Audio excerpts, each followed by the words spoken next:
Chapter 1390. Sandy pointed at the bird circling in the sky and said, "Is it that birdman Gregory who's still flying around blindly in the middle of the night?" Gu Meng Meng looked up at the sky. "I don't know, it's too far, I can't see clearly. But it shouldn't be so fast. Didn't he bring Miranda back to the Moda Mountains? He should at least take a few days to arrange for mating, right? After all, there are too many wolves but not enough meat. Females are so rare, they must be dealt with appropriately. As the tribe leader, if he doesn't stay behind to control the situation, wouldn't it be a mess?" With that, Gu Meng Meng tilted her head and smiled at Sandy.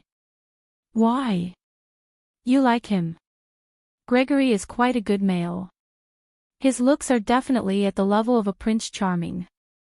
He is also very powerful. Most importantly, he can fly, and he can fly very high. If your family can add an air force, it's not bad." Sandy rolled her eyes at Gu Meng Meng.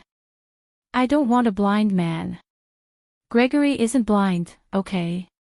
A vulture's eyes are very good. He can even see a potato dropping from such a high place." Gu Meng Meng defended Gregory. "He's not blind." Sandy straightened her back. She roared as if she wanted to pick a fight with someone. "If he's not blind, where did he get the confidence to say that he doesn't like you?" Gu Meng Meng, should she tell Sandy that Gregory had already slapped himself in the face, and now he liked her again? Sandy was filled with righteous indignation. "I thought he would be around today after winter, so I wanted to see what kind of person he was. How dare he look down on our Gu Meng Meng? In the end, I didn't see him and couldn't vent my anger that I had been suppressing for an entire winter. Now, I don't like any bird I see. TSK, none of the birdmen are good." Gu Meng Meng chuckled and said, Aren't you being too presumptuous by saying that you can defeat a whole boat of people with one strike? That Ian and the rest are our people, right? By saying that, the Eagle Owl tribe is being treated unjustly." Sandy thought about it. That was true. Gregory had offended her, but the others with wings did not. But she had already scolded him, how could she take it back? So she cleared her throat. "If any birdman is unhappy, ask them to settle scores with Gregory. Who asked him to ruin the reputation of all the birdmen?" "Humph." Gu Meng Meng smiled apologetically. Yes, my precious Sandy is always right." Gu Meng Meng stayed at Sandy's house and chatted with Sandy the whole night, while Elvis and Leah sat by the side to accompany her the whole night. The arrival of the Lord Wolf King made Sandy's 7 wolf beasts excited for the entire night. Since then, they had even more love and respect for Sandy. The next morning, when Gu Meng Meng returned to the stone castle with a yawn, the entrance had already been tidied up. Gregory stood at the entrance, his gaze locked onto the direction Gu Meng Meng had appeared from. Seeing her return, he did not go up to her, but instead turned to leave. He didn't know why he had stood at the door for the whole night. He just wanted to wait for her to come back, but when she came back, he realized that he had no right to wait for her, so he could only leave. He stood in the wind for the entire night just to see her. Gu Meng Meng didn't greet Gregory either. Their relationship was extremely awkward. Both of them knew what was going on and it wouldn't be appropriate to take a step back. Chapter 1391. The moment Gu Meng Meng pushed the door open, the 4 little fellows immediately sat up straight. They opened their eyes and stared at the door for a while. Gu Meng Meng could tell with one look that they were still in a daze from sleep. They looked alert, but their brains had not yet processed the situation. So she smiled and said, "Go to sleep, I will wake you all up when Daddy Leah is done cooking." The 4 young men nodded blankly, then fell headfirst into a deep sleep. Gu Meng Meng smiled helplessly and shook her head. Elvis carried her up to the 2nd floor and said, "You sleep for a while too. I will wake you up when Leah is done cooking." Gu Meng Meng was also tired after staying up all night, so she did not reject and allowed Elvis to carry her up to the second floor to sleep soundly. She slept for the entire day. When she woke up, it was already evening. Rubbing her eyes, she went downstairs and saw her 4 sons surrounding Elvis. It looked like they had been fighting for quite a while. The 4 sons were all sweating profusely, but their eyes were shining with excitement. Elvis was fighting 1 against 4 with ease. The 4 little fellows could not gain any advantage in front of Elvis in any way they cooperated. Leah stood against the setting sun and his shadow was elongated by the sunlight. He pointed in Gu Mingming's direction, and when he saw her coming downstairs, he could not help but smile. He lifted the lid of the pot and said while scooping some food, "Meng Meng, you're awake. You must be hungry, come and eat." Gu Meng Meng nodded and walked to the dining table. Leah had just placed the bowls on the table when the 4 sons had already crowded around the table and sat at their seats. Gu Meng Meng used a beast skin to wipe the sweat off Kanwa's forehead, who was sitting closest to her. She smiled and asked, "Look at what you guys did, you're all sweaty." Kanwa chuckled and said, "Mom, fighting with the Beast King is really exhilarating." Gu Meng Meng smiled helplessly and said, "We did not gain any advantage, what's so exhilarating about it?" Kanwa looked at Gu Meng Meng seriously and shook his head, saying, "Which wolf tribe can gain any advantage from the Wolf King? We will definitely lose, but just the 4 of us daring to attack the Wolf King is already much more valiant than the other wolves. Didn't you see mother-in-law's 7? I heard from Colin that they're usually rampant at home, but when they're in front of the Wolf King, they're all docile and don't even dare to breathe loudly." Gu Meng Meng patted Kanwa's little head and said, "Yes, yes, yes, you 4 brothers are the most ferocious. Why don't you take a look at who gave birth to your sons?" Kanwa was grinning so widely that only his teeth could be seen. He was obviously very pleased with himself. Gu Meng Meng continued, "But why don't you call him Father Beast? Should we call him Wolf King?" Kanwa straightened his neck and said arrogantly, "When my, Kanwa's, father is more honorable than the Wolf King, I will naturally call him father." "Silly son, parents are the most honorable titles in this world. No other titles can replace them." Kanwa shook his head and said, "No. One day, when I become a Beast King, I will call the Wolf King Father Beast." Gu Meng Meng was helpless. Her son was very ambitious and she could not possibly pour cold water on him. Moreover, Elvis himself did not say anything, so what else could she say? She just rubbed Kanwa's head and asked, "What about me? Do you still call me Great Messenger or Snake King in the future?" Chapter 1392. We have 6 males in our family. Let us do those tough, dangerous and dirty things. You just have to stay at home obediently and be my mother. Gu Meng Meng sighed with a smile. Although the children refused to tell her what exactly happened at Cole's place during winter, it was not hard to guess from Kanwa's description. Tough, dangerous, dirty, Gu Meng Meng sighed softly. How many people have to fall into hell to protect one's innocence? If the price of letting me be carefree is that all of you are in danger, then why not? Leah hugged Gu Mingming's shoulder and hooked her chin with his other hand, blocking the rest of her words back into her mouth. Using his tongue, he crushed the rest of her words into a whimper. The kiss was deep, and when he let go, Gu Meng Meng looked at Leah with her face flushed red. He then chuckled and said, "As long as we can protect you completely, even if we fall into hell, we will still feel that we have a bright future ahead of us. So, keep away your what-ifs and what-ifs. Just be a good little fairy and let us protect you. If you dare to do what you did on the Moda Mountains a second time, I will definitely return the favor and let you see everyone you care about die in the most tragic way in front of you, including me." Gu Meng Meng shrunk her neck and smiled. "Didn't I already explain? I only dared to jump because I was certain that Gregory would catch me. That was just an immature method to threaten others. I wasn't really seeking death." There are many ways to achieve your goal, but you chose the one that drove Elvis and me crazy. Leo looked at Qixian faintly. You abandoned us for him. This makes me very unhappy. Gu Mengmeng knew that Leo would not really kill Qixian, but if he wanted to be evil, he would have endless ways to torture others. She was not willing to let her precious son fall into Li's evil hands.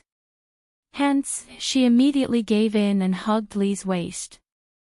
Smiling, she said, "Isn't it because I am not as smart as you, that I could only think of such a method that would harm myself?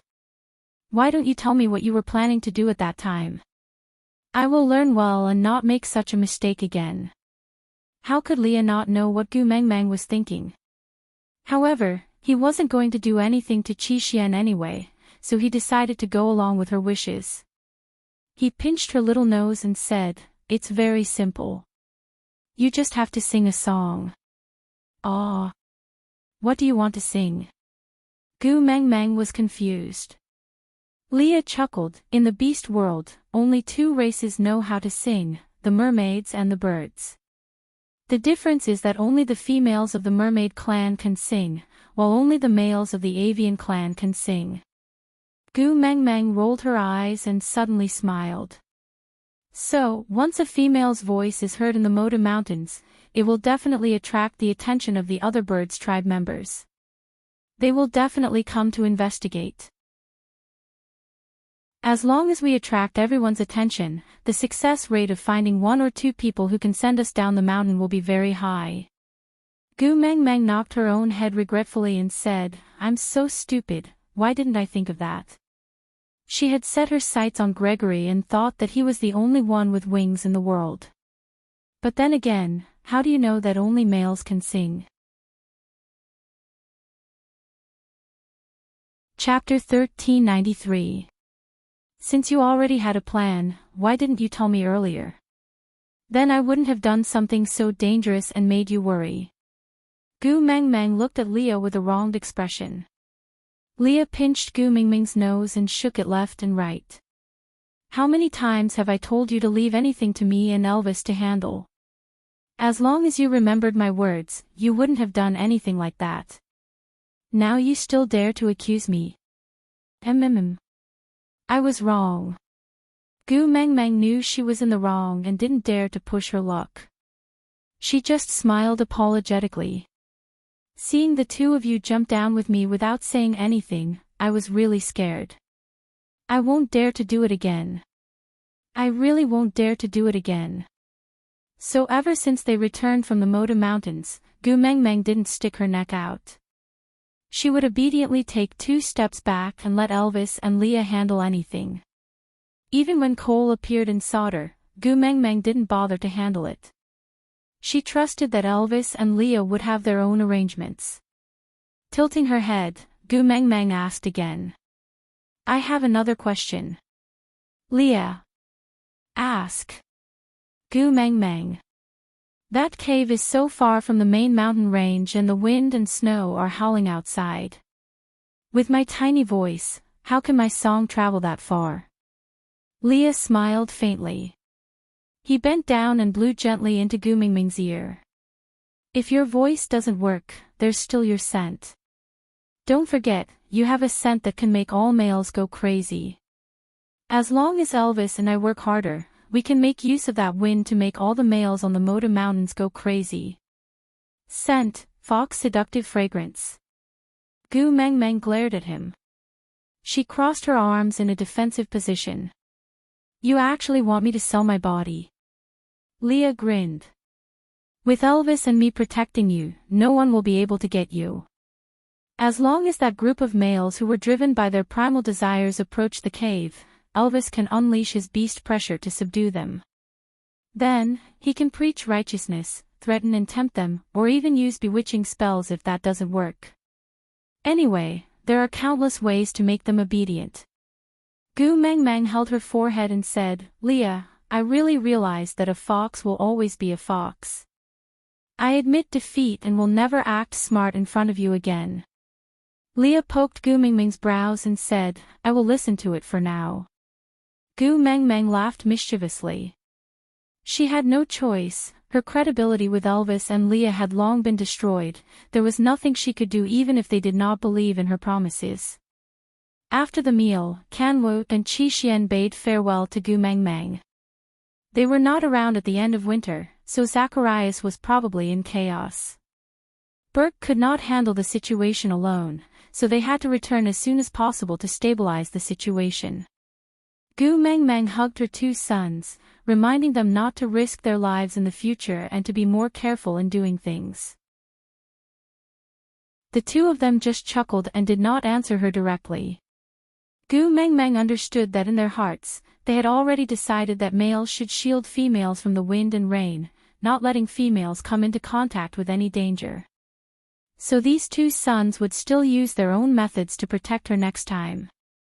Gu Mengmeng took a step back. At least promise me that you will ensure your own safety as much as possible. We will. Qi Xian hugged Gu Mengmeng back. Mom, you should smile more. Your smile is the prettiest. Chapter 1394. After sending Qi Xian and Kanwo off, Jiaoyu and Heda started to busy themselves with the affairs of the tribe. The marriage alliance between the 16 tribes and the Wolf clan caused the internal situation of Sauter to be unstable. The Snow Fox clan had originally thought that with Cole as the Fox King, they would be able to stand up to the Wolf clan. Although Elvis was Gu Mingming's partner, the Snow Fox clan was still a native tribe and had a different foundation. But who would have thought that during the first hunt, Gu Mengmeng would gather the 16 tribes and the Wolf clan together? The situation instantly changed from a three-way fight to a one-sided fight, making it difficult for the Snow Fox clan to fight alone. But Cole was someone who did not care and ignored the situation, as if he did not care about the fate of the Snow Fox clan at all. So, the elders could only find another way to save the nation. That morning, Gu Mengmeng was carried by Leah to Sandy's house. At the border of Sandy's territory, she saw a familiar person. Arnold, a third-level male from the Snow Fox clan, was the one who had started the first battle with Hodgson on the day of the marriage alliance between Sandy and the Wolf clan. He was the leader of the younger generation. Great messenger. Arnold bowed respectfully to Gu Mengmeng. Gu Mengmeng looked at him in confusion. You are here, for something. Arnold nodded and said, I'm here to confess to female Sandy. Confess? Gu Mengmeng was even more surprised. Didn't the Snow Fox clan never marry outsiders? Going back 8 generations, even when Wang Xiaoxin was still alive, she did not have a single Snow Fox as a partner. They would rather raise their clans and become her followers, but none of them became her male. Leo was the only exception in the entire Snow Fox clan. When her identity as the messenger of the beast deity was exposed, although the Snow Fox clan did not dare to say anything openly, they did not hold back against Leah. It was only after Gu Mengmeng became the Beast King and became more domineering due to the influence of Snake's memories did they gradually restrain themselves. As the respected messenger of the beast deity, the Snow Fox clan did not welcome her. But this Arnold suddenly confessed to Sandy, a half-orc. It wasn't that Sandy wasn't a good person. It was just that the Snow Fox clan was an arrogant race, and they couldn't help but be suspicious. Leah swayed his tail and smiled. Do you think that I, the Ninth Highness, am not strong enough to stabilize the relationship between the messenger of the beast deity and the Snow Fox clan, so you want to imitate the Wolf clan and form a marriage alliance with Sandy? Gu Mengmeng frowned. She looked at Arnold with a guarded expression. Arnold did not avoid the question. He smiled and replied, after all, the Ninth Highness's heart is not on the Snow Fox clan's side, isn't it? Leah nodded and confessed, of course, my heart only belongs to my Mengmeng. That's why the Snow Fox clan has to find another way out. Arnold admitted that he had proposed to Sandy for the sake of a marriage alliance. Go back. Gu Mengmeng said, I will not allow anyone with ulterior motives to get close to Sandy. Arnold didn't leave. Instead, he calmly asked, "Don't tell me that the members of the wolf clan don't have ulterior motives when they mate with Sandy. Or is it that the great messenger favors one and discriminates against the other? The things that the wolf clan can do, the snow fox clan cannot." Gu Meng Meng was speechless.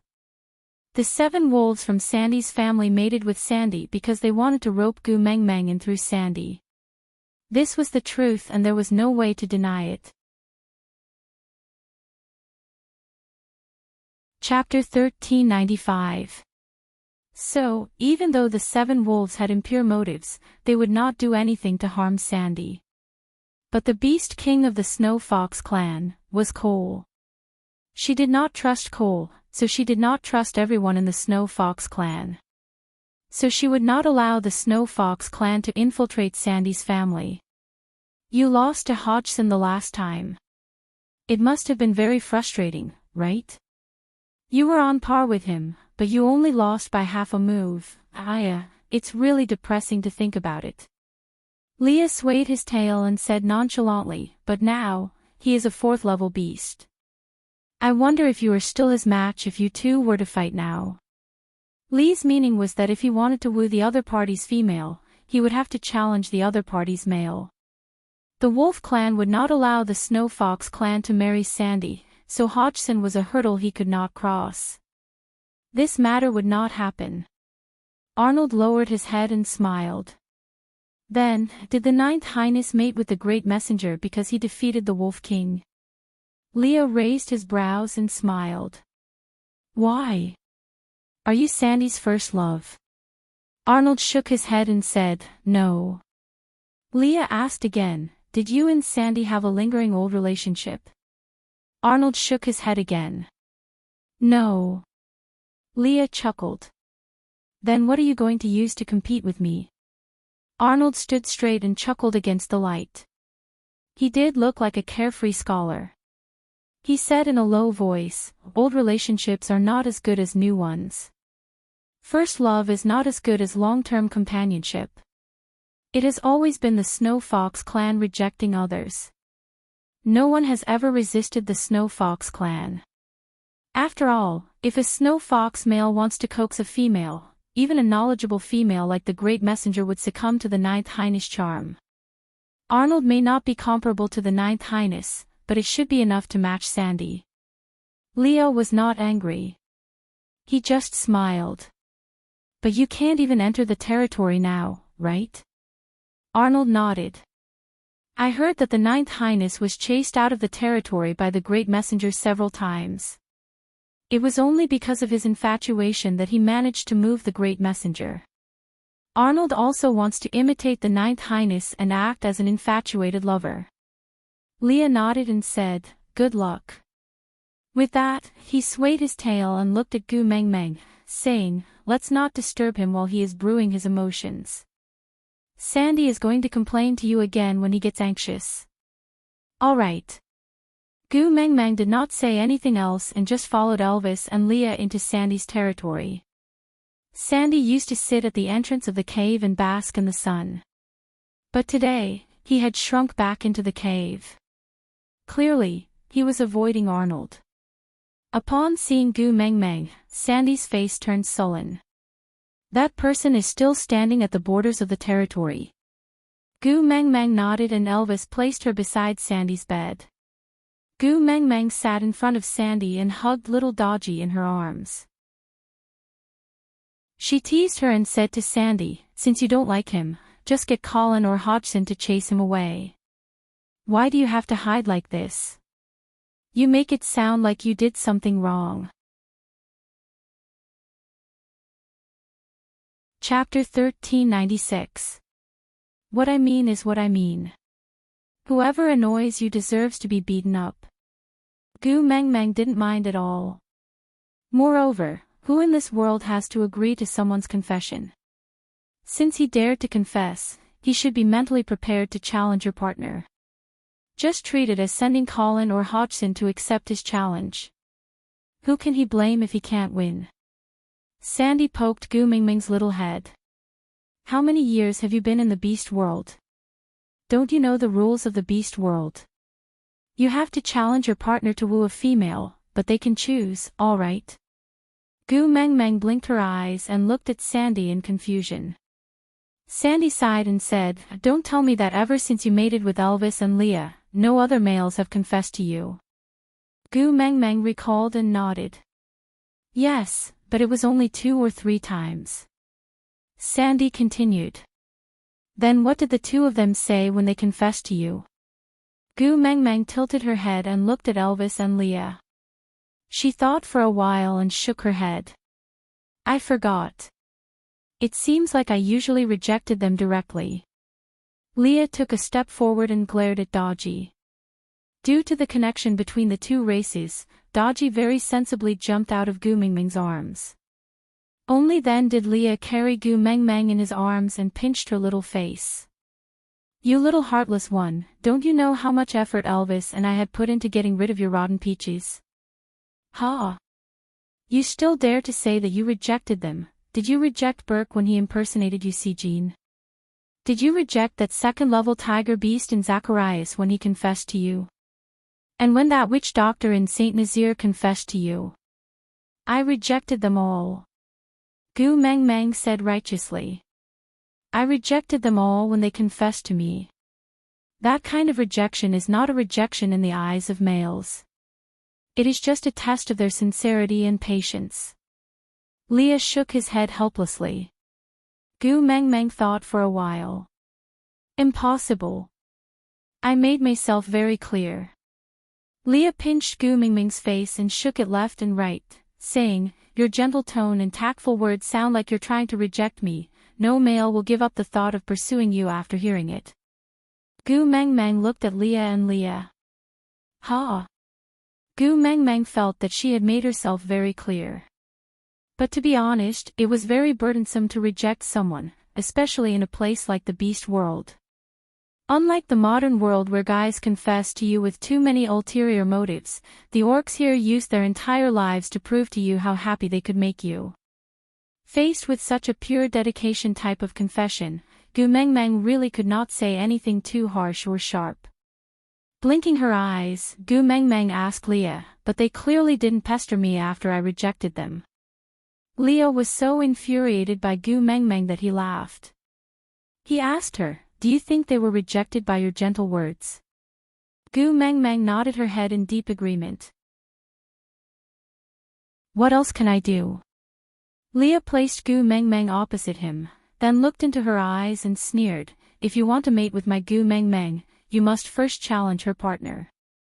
"Do you want to challenge me or him?" Leah tilted his head. Elvis was standing behind him with a black face and a murderous aura. Chapter 1397. Why? Do you feel regretful? Leah glanced sideways at her, the smile on his face changing. It was filled with a strong warning. If you dare to say you feel regretful, you are dead meat. Before Gu Meng Meng could say anything, the 7 wolves from Sandy's family all knelt on the ground.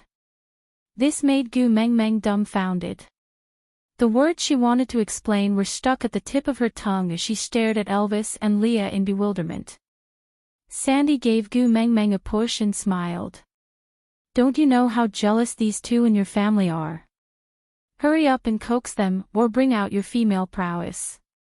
Gu Meng Meng face-bombed. "What female prowess? Don't you know I am a coward?" Sandy also smiled. "If you are a coward, hurry up and coax them. If you don't, Hodgson and the rest will not be able to hold on any longer." Gu Meng Meng smiled helplessly and shook her head. She held on to Leah with one hand and Elvis with the other. She smiled. "Why are you scaring Sandy's partners? They have never confessed to me. Moreover, coaxing the 2 of you is enough for me.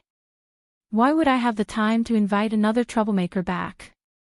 Do you think your life is too comfortable?"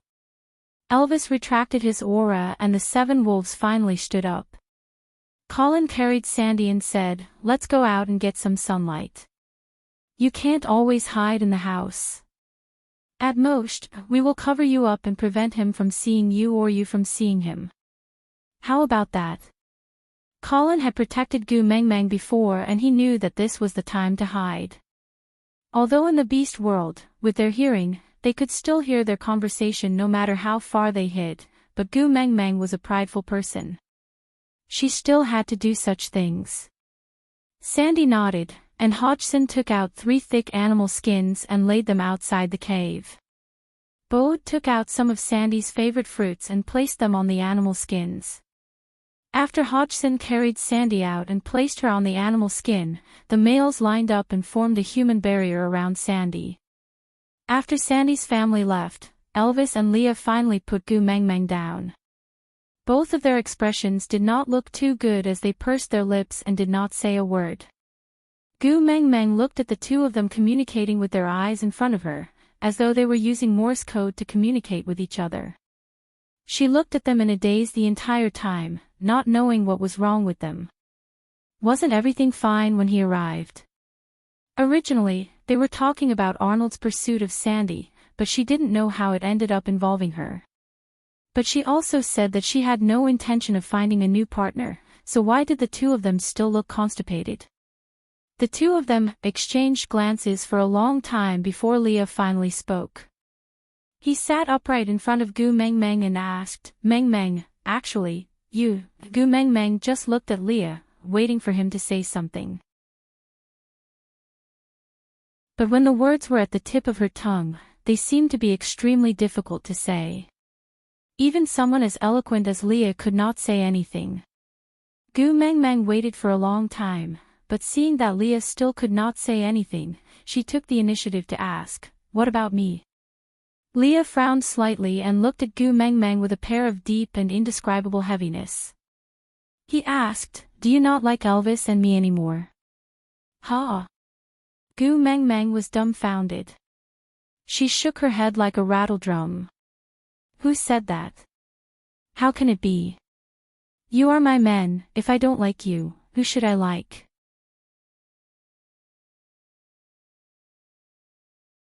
Chapter 1398. No, I really didn't. Gu Meng Meng waved her hands in denial. Leah smiled bitterly. He was hoping for her to deny it, but when she really denied it, he did not believe her. Normally, a female would take in 5 to 10 new males every year. Other than the first partner, she would eat 2 to 3 during winter and 4 to 5 would die during normal battles. In this way, the total number of members in the family would not change, but the males would always be new. Leah sighed and continued, "The number of males in our family is originally less than others. You know how to store food so you don't need to eat your partners during winter. Elvis and I are the more tenacious type and would not die easily in battle. So, you have already been in the beast world for 4 years. According to other family situation, you should have already had 20 to 40 partners." Just hearing this number made Gu Meng Meng's scalp go numb. Somehow, she thought of the scene of Sandy mating with Hodgson and Jerry. 2 males were enough to keep a female bear like Sandy in bed for 7 days. What the hell, Gu Meng Meng felt that she might die in bed with 20 to 40 partners? Until now, she still could not feed the 2 males in her family. Every time she brewed, she would beg them to be gentler and take pity on her. And they did feel sorry for her. After that, the 2 of them did not torture her anymore. But even if one of them was especially restrained, she would still faint every single time. 20 to 40, just thinking about it made Gu Meng Meng's legs turn to jelly. One of Lee's arms was held by Gu Meng Meng, so he used his other hand to hold Gu Meng Meng's little hand that was on his arm. He continued, "With Elvis and me keeping watch, the number of males who dare to confess and woo you is far more than this. Without the 2 of us, you would definitely be more popular. There would be an endless stream of males around you, bringing you different kinds of joy. Every day, there would be fresh faces trying their best to cater to you and please you, unlike now, where you can only face me and Elvis every day." Leah held Gu Meng Meng's hand and placed it on his face. He tried his best to smile but looked very sad. His voice was slightly trembling and his eyes were filled with uneasiness. This face, do you still like it? Can it still attract your attention? I like it, of course I like it, Gu Mengmeng answered hurriedly. Did she really not know what had happened to Elvis and Leah? Suddenly, his mood was so low. Could it be that even males were in a bad mood for a few days a month? But, how long has it been since you last blushed when looking at me? Your eyes will no longer reveal that kind of infatuation when you look at me. Leo lowered his eyelids, his long eyelashes forming a shadow under his eyes, concealing most of his expression. Once upon a time, as long as I appeared in the crowd, you would see me at one glance and your eyes would never leave me. But now, I'm always by your side, yet you rarely look at me. That's right, no matter how beautiful a face is, after looking at it for 4 years, one should be tired of it. I'm not like Elvis, your first partner, and the mark is not on your heart. It's also possible that you're sick of me.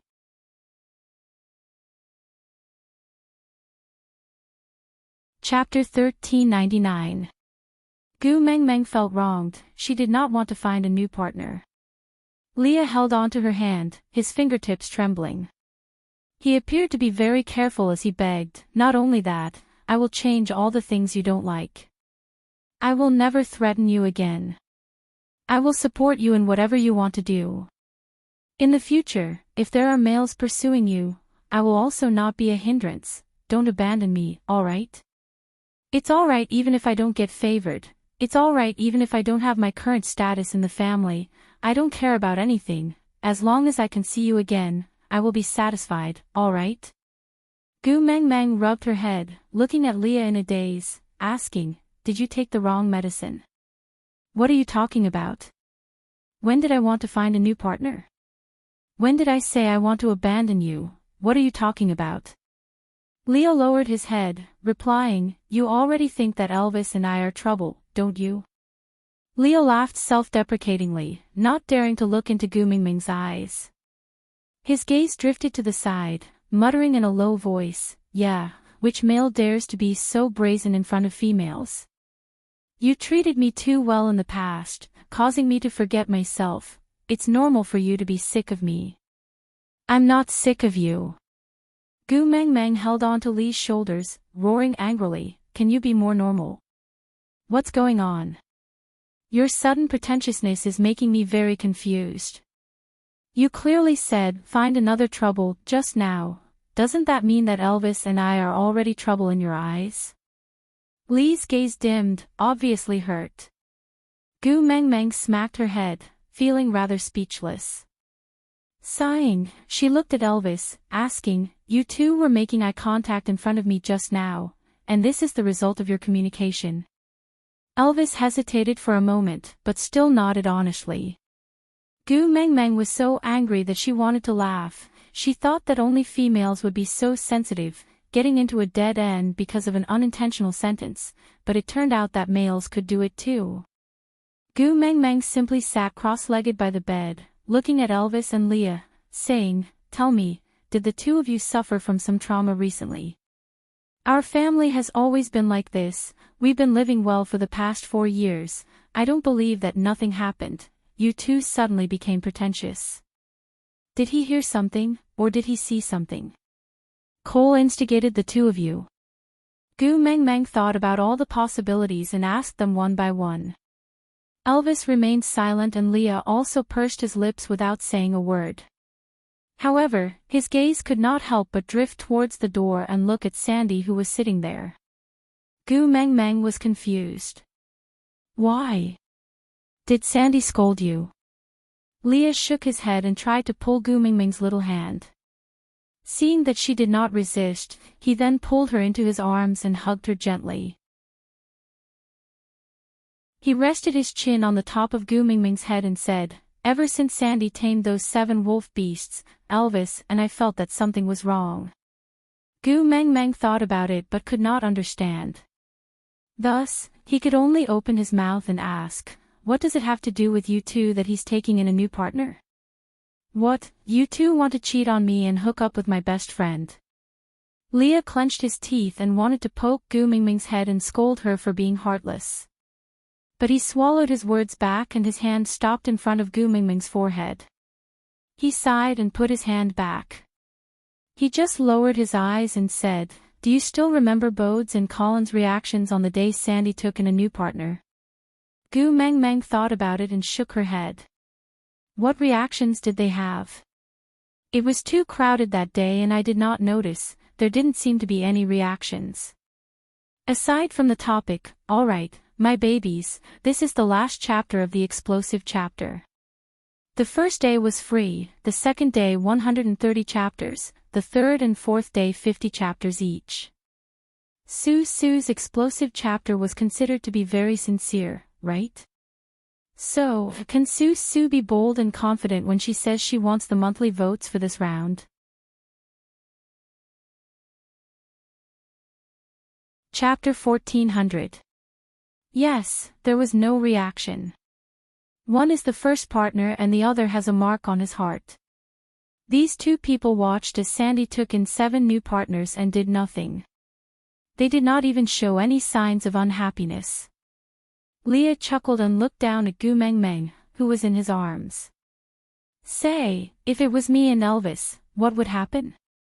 Gu Mengmeng smiled without thinking. "You would definitely explode, right? If the two of you knew that I went through a marriage to maintain the stability of the tribe, you would probably crush the tribe into pieces and say to me, 'All right, the tribe is gone, there's no need to maintain stability anymore.' He, that should be the case, right?" Gu Mengmeng mimicked Elvis and Lee's exploding behavior. She felt that she was rather comical and could not stop giggling. But Leah and Elvis could not bring themselves to laugh. They nodded. "Yeah, we might really do that." The atmosphere was so awkward that Gu Mengmeng could not laugh anymore. She pursed her lips and asked, "So? What are you trying to say?" Leah said, "Elvis and Bode are both first partners. If you really like him, he will force himself to accept the newbie you choose. But if you don't like him and have no other choice but to mate with him, he would rather die than to let the male you don't like enter the house." Colin's mark was imprinted on Sandy's chest. He was the man that Sandy had loved for many years. Before Hodgson and Sandy had become partners, he had been the strongest member of Sandy's family. He was also the male who loved his beast the most. If he tried to stop Sandy from marrying a wolf beast, Sandy would definitely not ignore his objections and insist on accepting a new partner. But we talked to Bode and Colin a few days before Sandy became partners with the wolf beast. We asked them why they did not stop it from the start. Can you guess what they said? Gu Mengmeng tilted her head. Actually, she wanted to ask too. Even she had tried to persuade Sandy not to force herself to marry a wolf beast, but Bode and Colin did not say a single word. This was very strange. If Gu Mengmeng did not know how Bode and Colin felt toward Sandy, she would have suspected that they did not love Sandy. Leah said, "They said that Sandy is a female." Gu Mengmeng asked, "And then?" Leah shook his head and said, "There are only these 5 words, Sandy is female." Gu Mingming's face was filled with question marks, as if she could not keep up with the rhythm. Leah sighed and said, "The female is the head of the household. No matter what she wants to do, the male should not interfere and can only obey. Not only did Elvis and I question your decision, we even criticized you." Even with Colin's mark on Sandy's heart, he did not dare to criticize Sandy, afraid that he would lose her favor. As for me. Lee's gaze landed on Gu Mingming's ears.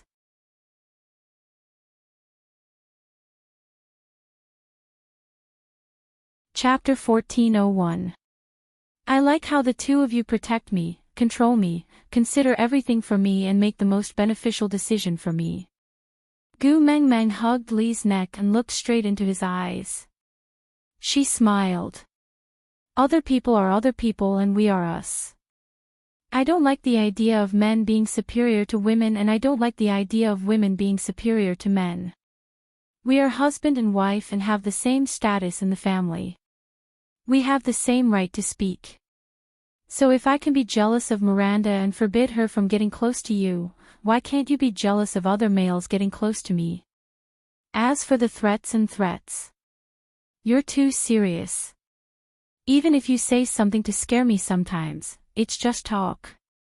You've never really done anything to hurt me, right? That's why those threats have no effect on me at all. They can't make me afraid.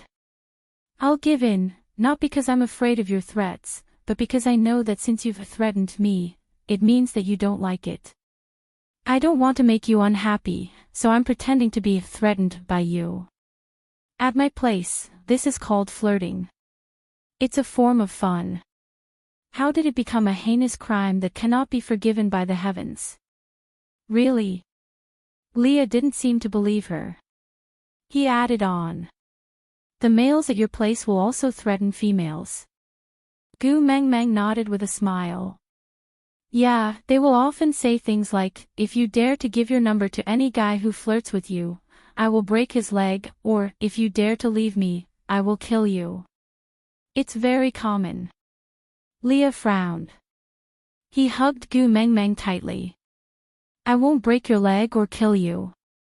I can't bear to do it. Gu Mengmeng smiled and kissed the side of Li's face. Of course I know you can't bear to do it. The two of you thought I was going to die when I had a nosebleed. You were so nervous, how could you domestic abuse me? The guy who said those words would not really break the girl's legs, nor would he really kill her. They were just using a more violent way to tell the girl that they really mind her giving her number to strangers. They really don't want to hear her break up. Usually, the girl just needs to act cute and say, I know I was wrong. I won't dare to do it again.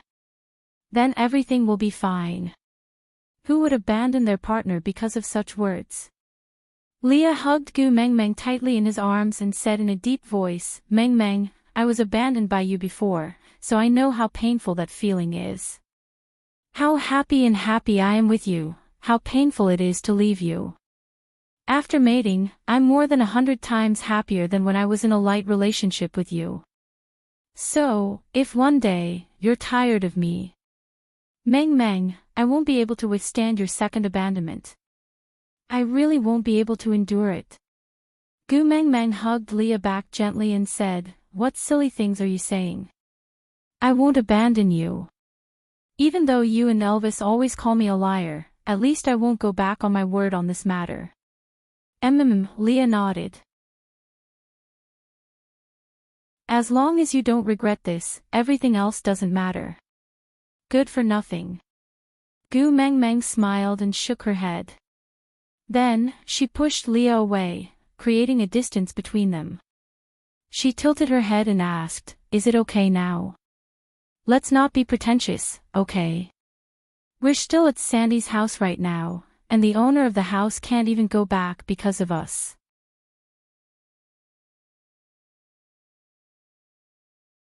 Chapter 1402. After comforting Leah, Gu Mengmeng turned to look at Elvis and asked, Hubby, do you also think that I will abandon you? Elvis struggled internally, but he still nodded his head in the end. After Sandy mated, I gathered all the first partners in the wolf tribe. After asking around, I realized that there was indeed no one like me who would stop a female from taking on a new partner. It was also the first time that a family did not have a new member for 4 years. I came from the stray beasts and am naturally more selfish than others. Moreover, I have nothing, only you. Because you are everything, I am more afraid of losing. After seeing Leah panicking, Elvis was naturally affected and became uneasy. Today, Sandy had unintentionally said, admit defeat or show off your might as a female. It was as if a lightning bolt had struck their hearts, breaking the tightest thread in their hearts. So, even outsiders could see that they had often forced Gu Mengmeng to admit defeat. Were they the only ones who did not know that they had already reached such a stage? Hence, the two of them exchanged glances and reminisced about the past. The more they thought about it, the more shocked they became. In the end, they even felt that it was reasonable for Gu Mengmeng to make the decision to abandon them now. Gu Meng Meng came out from Lee's arms and held Elvis's face with both hands. She took the initiative to cover Elvis's lips but did not go deep. After a long while, Gu Meng Meng finally moved her lips away and said with a smile, "Hubby, did you forget something important?" "Huh?" Elvis did not understand. Gu Meng Meng said, "I originally did not belong here. When I came, I had nothing other than that set of bikinis. I was the one who truly had nothing. Wasn't it you who connected me to this world? Before I was around, you were already the leader of Saint Nazir. You and Leah were both famous warriors and no one dared to be impudent in front of you. I still remember when I first arrived at Saint Nazir, you gave everyone a cold stare and everyone was so scared that they did not dare to speak. At that time, I was thinking, I have to cling on to this thigh tightly, or else I will not be able to survive in the beast world." Gu Meng Meng changed her position and nestled herself into Elvis's arms. Her back pressed against his chest and her head rested on his shoulder. She tilted her head to look at Elvis and said, "After that, you really covered for me. When I used my power to bully others, you stood on my side without even asking if it was right or wrong. When I was upset because of Leah, I even said that I wanted to banish Nina, but you supported me unconditionally without even thinking about it. You always put me first and prioritize me in everything. Moreover, ever since we became partners, these two legs of mine have almost never walked. No matter far or near, you always carry me. You've spoiled me to the point where I can't even take care of myself. If I were to leave you, I might not even be able to survive a day." Gu Meng Meng wrapped her arms around Elvis's neck and kissed his chin lightly with her lips. She smiled sweetly and said, "You have already fused into my life. You are my entire world. If I leave you, I won't have a place to live." Elvis hugged Gu Meng Meng tightly and nodded without saying a word.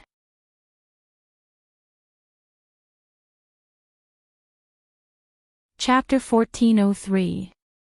The beast deity had once said that once the 7 treasures were gathered, the doors of time and space would open. What if Gu Meng Meng wanted to leave them and go over to Snake's side?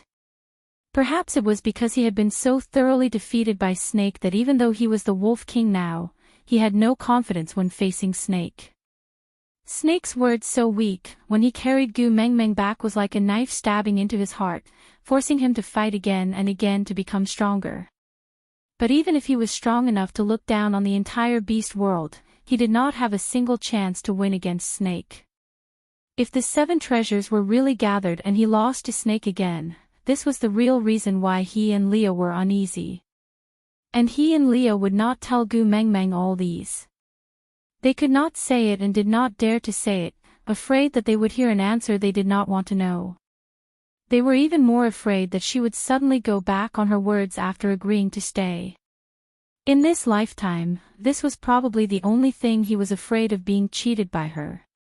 Gu Meng Meng did not know what Elvis was thinking. She thought that Leah had already said everything. Now that he had explained everything, the two of them shouldn't let their imaginations run wild anymore. Thus, he felt relieved and said, "It's not good for us to overtake the host like this. Besides, I'm here to play with Sandy. If there's anything else, let's talk when we get home, all right?" Elvis and Leah nodded and did not say anything else. Elvis carried Gu Meng Meng out of the house and saw Sandy giggling with a profound expression. Waving his hands, he said, "All right, I know you can't control them at all. In the end, you still have to coax them. I'm already used to it and won't laugh at you, so don't be awkward." Gu Meng Meng felt even more awkward after hearing her words. She sat beside Sandy and pinched her, saying, "What's wrong with coaxing our own men? They already have so many things to deal with outside. If even I bully them, wouldn't their lives be too miserable?" Sandy pointed at Elvis and then at Leah, asking with a smile, "Them? Miserable? Haha, the only person in this world who can make them miserable is you. Aside from your intermittent spasms that force them to be helpless, I've never seen anyone else who can control them."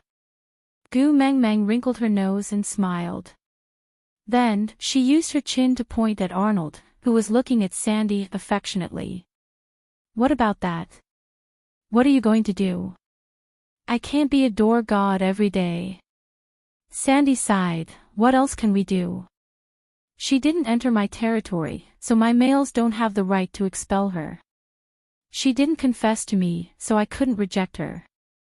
People can stand in the public area and watch the wind, rain, and sun. Why should I say that people are looking at me? And even if I really did see it, why wouldn't I let them see it? Sigh, there's nothing I can do.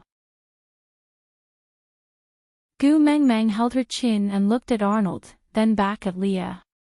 Smiling, she said, although he's not as good as my husband, he still looks like a good guy. You really won't consider taking him in? Sandy looked at Hodgson and whispered, if I take him in, my family's situation will be more lively than the entire Sodder. Just let me live for a few more days. Gu Mengmeng laughed and said, then if you don't want to, I'll think of a way to stop him from thinking about you.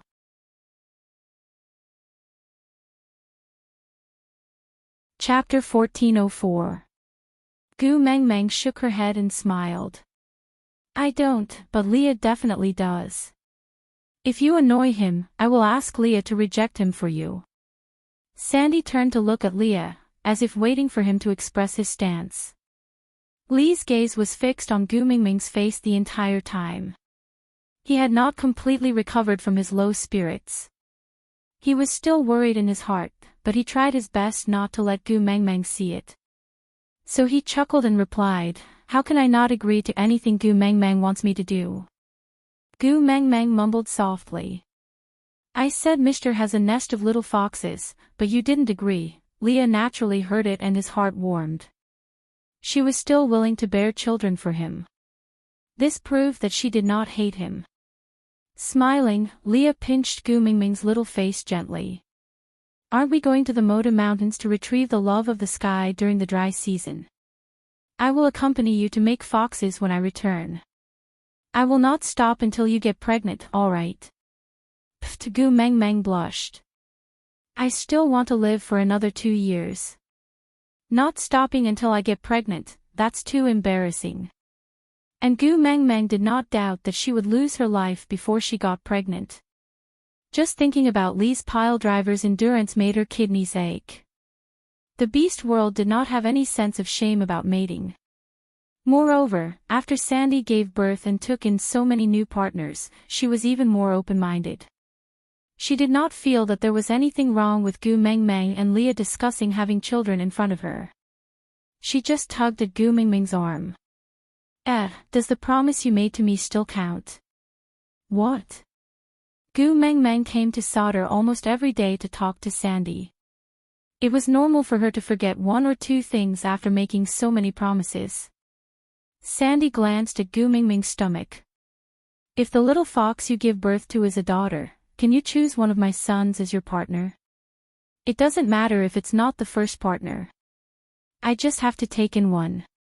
Gu Mengmeng glanced at the 3 little ones who were practicing their fighting techniques with Bode. She smiled. I can't make the decision on this. You also know that we are particular about the freedom of love. She has to choose her own man. After all, that is her life. However, no matter if it's a boy or a girl, my door will always be open to your family. You're welcome to bring your son here often to cultivate your feelings. But whether it succeeds or not will depend on fate. That's all I need. Sandy smiled in satisfaction. As long as Gu Mengmeng did not object, this matter would be settled. After all, Sandy was still very confident in his own son. However, the 2 females didn't know that the conversation between their best friends was like a monstrous wave in the ears of the 7 wolves and Arnold. Oh right, are you going to the Moda Mountains during the dry season? Sandy asked. Gu Mengmeng nodded. This matter has already been decided. Gregory is staying in Sodder. When the time is right, he will bring me to the Moda Mountains to retrieve the love of the sky. Without that thing, my Lord Fox wouldn't let me get pregnant. Sandy pouted her lips and said with an ugly expression, "Can that Birdman be trusted? Previously, he said that he didn't like you and kept looking for trouble with you. TSK, he wouldn't throw you down halfway, would he?"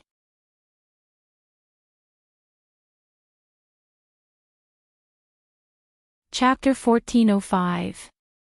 Oh my God, why are you so daring? Sandy was so shocked that she jumped up, completely forgetting about Arnold. Her eyes reddened in an instant and she glared at Gu Meng Meng as if she was about to cry. She complained, "If anything happens to you, what do you want me to do in the future?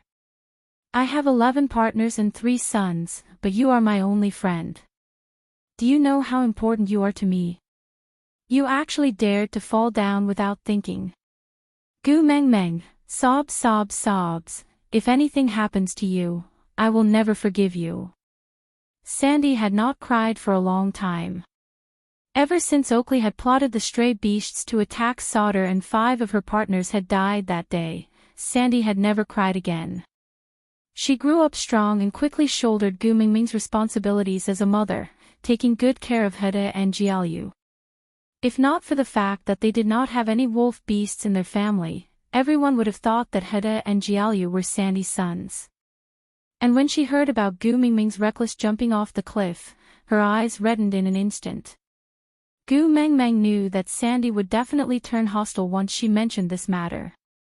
Other than Elvis and Leah, only Sandy would dare to scold her over this matter.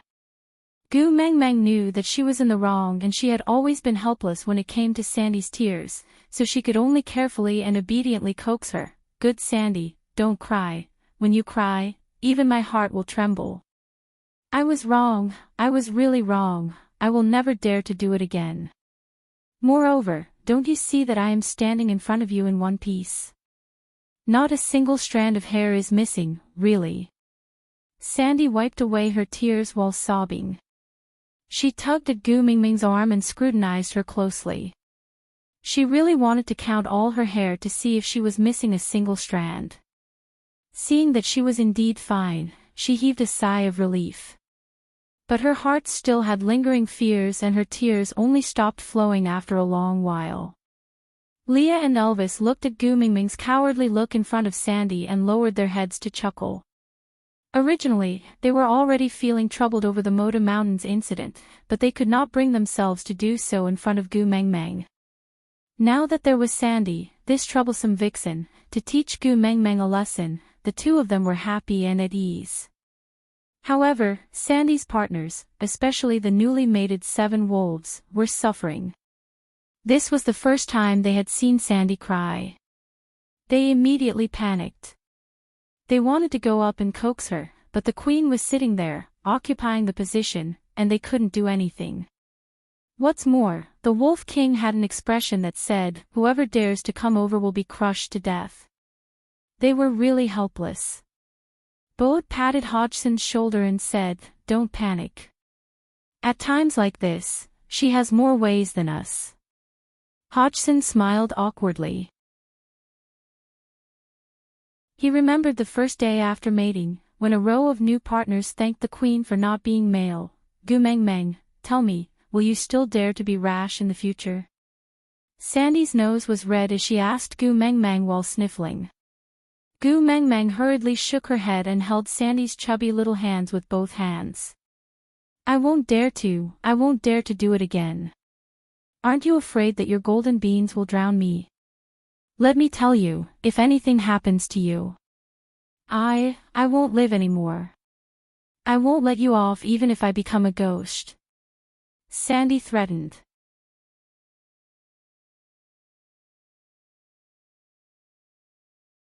Chapter 1406. As Gu Mengmeng spoke, she picked up the cup of water and deliberately shook her hands, spilling the water all over the place. How could Sandy not see through her act? Sniggering, he took the cup from Gu Mingming's hands and placed it at the side. "I will let you off this time, but only this time." Gu Mengmeng snuggled into Sandy's arms and smiled sweetly. "Once is enough. I won't dare to do such a stupid thing again." Sandy calmed herself down and said, since Gregory likes you, and he's strong and can fly, do you want to consider taking him as your partner? Gu Meng Meng was like a cat whose tail had been stepped on. She sat up immediately and shook her head furiously. No, no. I definitely won't. Sandy asked, why? Didn't the two great Buddhas of your family agree? Your family hasn't taken in anyone for 4 years. You are such an outstanding female, you should contribute to the beast world and pass down your outstanding genes, right? Look at Hede and his brothers, how outstanding are they? They are only 3 years old and each of them is outstanding. You should give birth to more children. Gu Meng Meng held Sandy's shoulders with both hands. It's not a problem to give birth. Elvis and Leah promised me that I can give birth to as many children as I want after I get the love of the sky. But you have too few partners, even half-orcs and crippled females have more than 2 partners. Sandy felt wronged for Gu Meng Meng. Gu Meng Meng really wanted to cry. She had spent so much effort to appease Elvis and Leah, but Sandy, her bad friend, had to rub salt into her wounds again. Shaking her head, Gu Meng Meng smiled bitterly and accepted her fate. In the blink of an eye, it had been 4 years since she came to the beast world. Sandy was the only one who could be considered her best friend. She had a good relationship with the 16 valued females, but they had a blind admiration for her and it was hard for them to be on the same level. It was not easy to interact with them. Only Sandy was different. Just like just now, she could not find another person in the beast world who dared to point at her nose and scold her. Only Sandy would risk her entire family's lives for her and stand by her side without hesitation. Gu Meng Meng sighed, then replied seriously, I don't like Gregory, I don't have any feelings for him, there's no connection. Sandy glanced at Hodgson's group of 7, then smiled and said, feelings can be cultivated. When I mated with Hodgson and the others, I didn't like them either. I didn't have any feelings for them. But after getting along with them for a while, they treated me very well. They were considerate and gentle. They would think of everything for me first and consider everything for me. We get along very well. They are also my important family now. Like Bode and Colin, they are my beloved partners. I won't look down on them just because I didn't have feelings for them when I first mated, and they won't blame me for mating with them when I didn't have feelings for them. In the beast world, most families are like this. As long as the males are good enough, the females should give them a chance.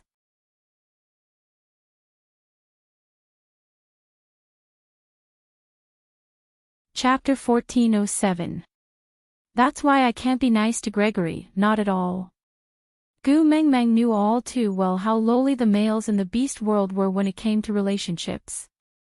Even someone as arrogant as Snake liked her so much that he was willing to cut open his chest and dig out his gallbladder to relieve her of her pain just because of her smile and cowardice. Even before he died, he still smiled and comforted her. Even after he died, he still said goodbye to her in the dream of the beast deity because he was worried that she would be burdened. He went to another world to look for her. Even though he had died once because of her, he still loved and protected her with a heart full of joy. He did not bear any grudges because of her death and only treated her as the treasure in his heart. She was extremely afraid of this kind of crazy love, because you would never be able to reciprocate it. Leo was able to pester her to such an extent because she liked Leah. She left some leeway in all her rejections and could not really be heartless. No matter how much she tried to hypnotize herself about the values of marriage and love, she still could not resist his deep love and his amorous eyes. So they were entangled and after many twists and turns, they finally got together. She had no feelings for Gregory, so she could not let others misunderstand. She had to be heartless now so that he would have the chance to love someone else in the future. Sandy shrugged and said, all right, if you don't like it, I won't force you. Anyway, these two in your family treat you very well. Even though they are a little domineering, they still love you dearly. Gu Mengmeng smiled and leaned on Sandy's shoulder, saying, "They are not domineering, you didn't see Snake, tsk, self-taught domineering persona, that is really. Woman, you are playing with fire, haha." Sandy burst into laughter at Gu Mingming's sudden words, which she suppressed her voice, and the two females became a mess. Hodgson and the rest looked at each other and could not help but look at Bode with admiration. That gaze seemed to be saying, "No wonder you are the first partner, you really understand Sandy." Bode returned a slight smile, as if saying, "Well said, well said." It was only in the afternoon when Elvis and Leah carried Gu Mengmeng back to the stone castle, while Arnold was still standing outside the territory, his posture imposing. Gu Mengmeng could not help but admire him. He had been standing there for an entire morning, yet he could still maintain such a demeanor. Whenever she lifted her head to look at him, he would look like a poster. He really had perseverance.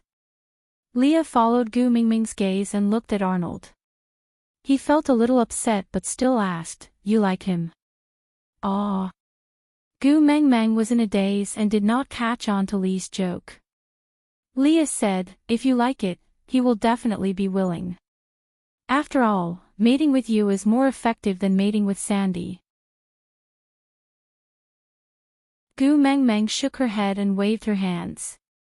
No, I'm not acting in strange stories from a Chinese studio, why would I need so many vixens? You alone are enough." Lee's expression brightened and he nodded with a smile. After returning home, Leah made dinner.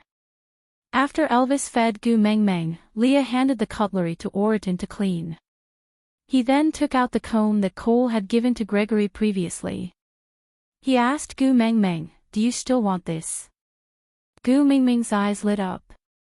Gu Mengmeng had long forgotten about the comb and was rather surprised to see Leah take it out. It's still here, I thought I had thrown it away long ago." I don't want it. What do I want it for?" "You can deal with it as you see fit."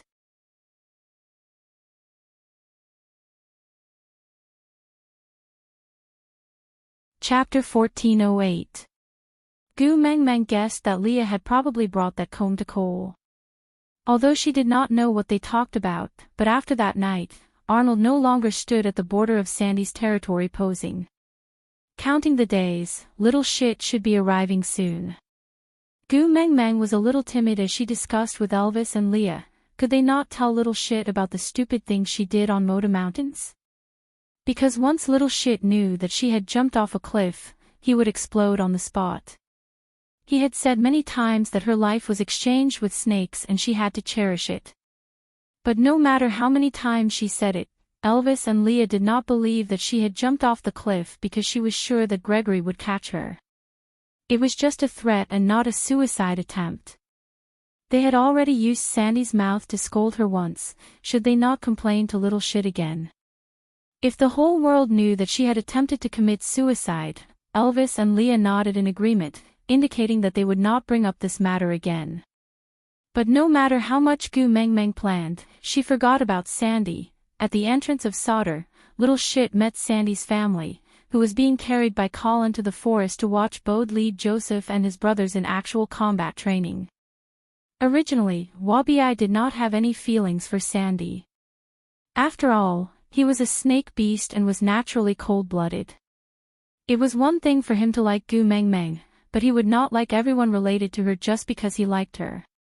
But when Sandy saw Wabi, she took the initiative to greet him and Wabi did not ignore her. He still had to give Gu Mengmeng some face. But this greeting was troublesome. Sandy told Wabi everything about Gu Mengmeng jumping off the cliff on Moda Mountains. As expected, Wabi was infuriated on the spot. He flew straight into Sauter and without a second word, he went up to the roof of the stone castle and directly attacked Gregory. Gregory had lived on Moda Mountains for many years and was naturally sensitive to danger. So when Wabi charged in with a strong murderous intent, before Gregory could react, he had already spread his wings and flew high into the sky. But Wabi-Eye was after all 2 levels higher than him, so even though Gregory managed to avoid being hit in his vital organs, his ankle was still hooked by Wabi-Eye's venomous fangs. After flying for a short while, he fell straight down in front of Gu Mang Mang. Gu Mang Mang stared blankly at this scene, not knowing how to react. How should she put it? When little shit came in, she wanted to greet him, but before she could even smile and wave, Wabi-Eye had already bitten Gregory. Everything happened too quickly and Gu Mang Mang was a little overwhelmed. Little shit. Gu Mang Mang did not manage to stop the first move in time, but she saw Wabi-Eye's eyes turning red, as if he would not stop until he had skinned Gregory alive. Gu Mang Mang could only stand in front of Gregory and hug him. Calm down, calm down. What's wrong with you?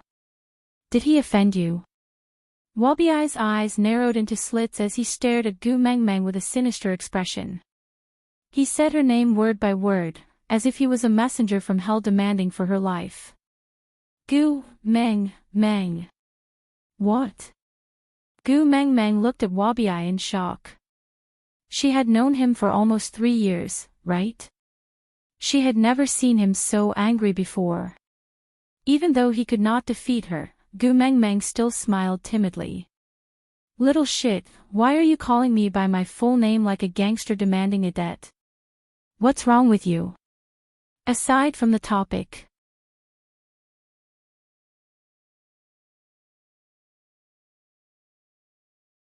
Chapter 1409.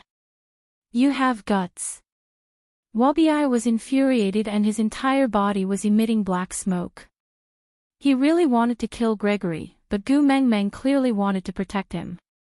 He wanted to give Gu Mang Mang a good beating, but even though he knew he was no match for her, he couldn't do anything to her slender arms and legs. He spun around on the spot and his gaze landed on Elvis. Little wolf pup, come out and fight. Wasn't Elvis also suppressing a bellyful of frustration? Being singled out, he chuckled. I'll be happy to keep you company. With that, Elvis and Wabi-Eye left together. Gu Mang Mang face-bombed. The last time these 2 rascals were like this was when Wabi-Eye was scolding Elvis before they went to the Mecca Desert. Now they were doing it again, although she was stunned when she saw Wabi-Eye attack Gregory. Now that she thought about it again, how could she not understand? He probably knew about her jumping off the cliff on the Moda Mountains and couldn't bear to blame her, so he pushed all the blame to Gregory. Sigh, her momentary recklessness had caused someone else to pay the bill. Gu Mang Mang felt guilty. Let him take a look. Don't let little shit really poison him to death. Gu Mang Mang shook her head in exasperation. She wanted to help Gregory up, but hesitated and took a step back, handing Gregory over to Leah. Leah was pleased by Gu Mang Mang's action of avoiding suspicion. Although he had allowed Gregory to like Gu Mang Mang, it didn't mean he was willing for Gu Mang Mang's family to have another male. Moreover, one whose looks could threaten his and could fly, Leah helped Gregory up, but didn't bring him into the stone castle. Instead, he placed him at the edge of the outer wall and let him lie down. Then, he checked his ankle. A large chunk of his flesh had been scraped off by Wabi-Eye's teeth, revealing his white bones. The surrounding flesh had turned black, and a blackness spread along his ankle like a spider web. Leah clicked his tongue. This Wabi-Eye must be really furious, right? This poison is too ruthless. Is there no hope? Gu Mang Mang was a little worried. It was not a big deal for a few males to die in the beast world, but Gu Mang Mang still felt uncomfortable that she had died so mysteriously. Leah was unwilling to let Gu Mang Mang take the blame for another person's death. Snake was already on her mind, he would not let another Gregory become the person in her nightmares. Hence, he sighed and said, count himself lucky, I happen to have a medicine that can cure this poison. Gu Mang Mang's heart sank. With that, Leah returned to the house and brought out a small beast skin bag. Opening it, there were 2 pieces of snake scales inside. He scraped the snake scales with his fingernails and smeared the powder on Gregory's wound. After a short while, the black color that spread like a spider's web gradually faded away. Then, the black color on the wound gradually faded away as well. The poison was neutralized, but the rotten flesh could not be recovered. Leah could only use his fingernails to cut off the rotten flesh. He only stopped when fresh blood flowed out. Gu Mengmeng watched the entire process and felt a little guilty. She shook her head helplessly and said, "This little shit is too rash." "He didn't say anything and just came up to hit me." Leah tilted his head and looked at Gu Mengmeng. After a long while, he asked, "Your heart aches?"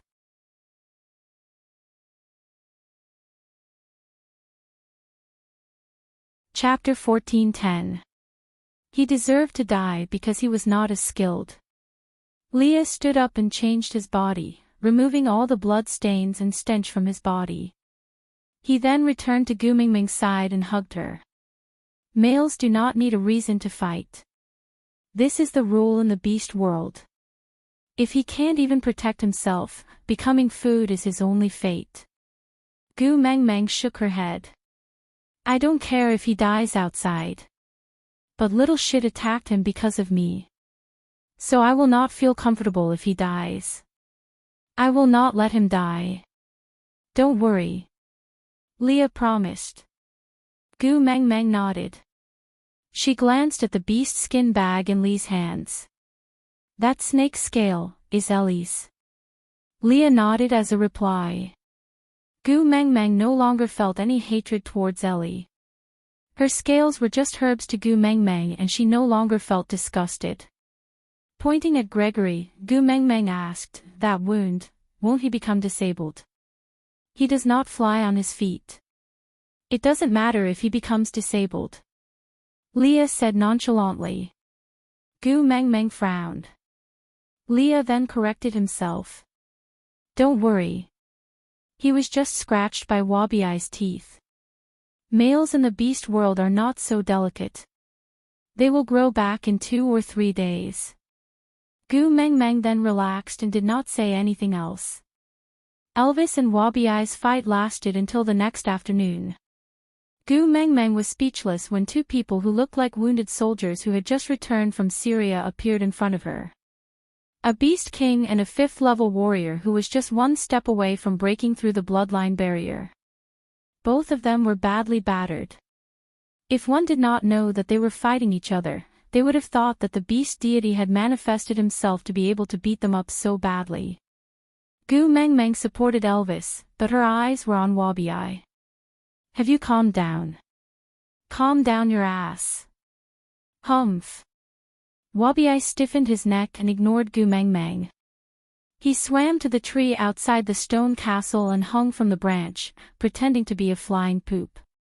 Gu Mengmeng sighed. "All right. If you are still angry, I will get Elvis to fight with you again after you 2 have rested." To little shit, there was nothing in this world that could not be solved with a fight. If there was, then he would fight twice.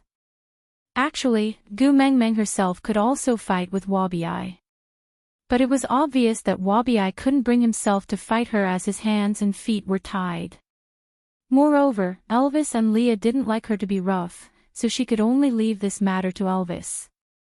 After all, if Wabi-Eye fought Leah, Leah would probably be beaten into his original form by now. Wabi-Eye didn't say a word. He just closed his eyes and pretended to be asleep, refusing to acknowledge Gu Mengmeng.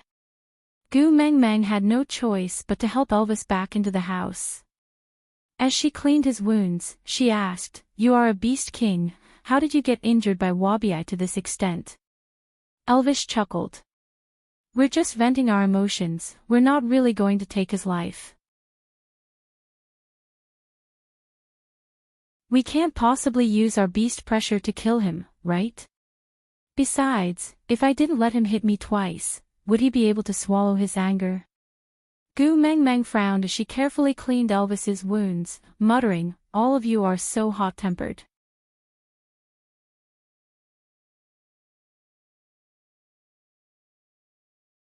Chapter 14:11. How can I ignore it? What if it gets inflamed? Gu Meng Meng grumbled as she carefully cleaned Elvis's wound. What she didn't know was that Gregory, who was lying outside the door, had already woken up. Due to the complications of being poisoned, his entire body was weak and he had lost a piece of flesh on his leg. It wasn't fatal, but it was still quite painful.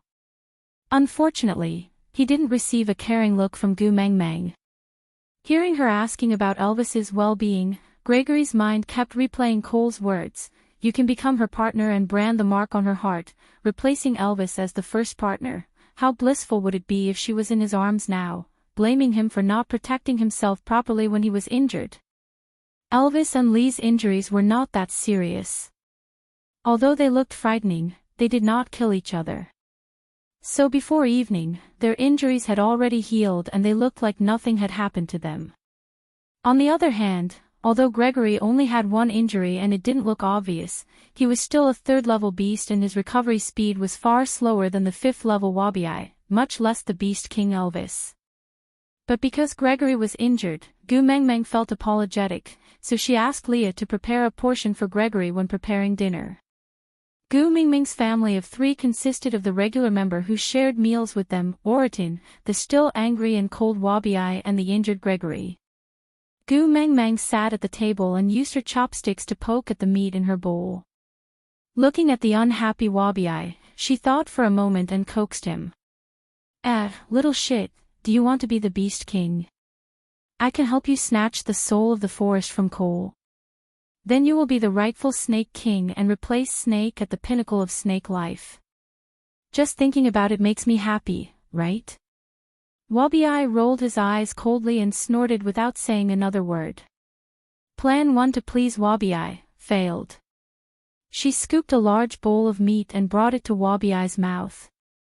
Lee's culinary skills have improved quite a bit recently. Try it, he added an unknown fruit into this meat. It's very delicious. Wabi nodded. Wabi nodded. Wabi turned his head to show Gu Meng Meng the back of his head. Plan 2 to please Wabi failed. Gu Meng Meng sighed and said, forcing me to use my ultimate move, huh? Wabi looked nonchalantly at Gu Meng Meng and sneered, completely unfazed by her threat. Gu Meng Meng nodded and smiled sneakily. I'm going to sleep. Wabi was stunned for half a second before he understood what sleep meant. His pupils returned to normal in an instant and he looked at Gu Meng Meng with a sparkling gaze. Gu Meng Meng laughed and said, then go and tell my father that the time I helped you ask questions in the past doesn't count anymore. I will never send you to see him for the rest of your life. Humph. Wabi coughed and grabbed Gu Meng Meng's arm. Gu Tu Meng, you can't treat me like this. Successfully coercing Wabi's Plan 1. Gu Meng Meng imitated Wabi's indifferent attitude just now. She harumphed coldly and stiffened her neck, not saying another word. Little shit was a classic example of refusing a toast only to be forced to drink a forfeit. Thinking of wine, Gu Meng Meng turned her head back and glared at Wabi. You drank all my wine before winter arrived. Wabi was stunned.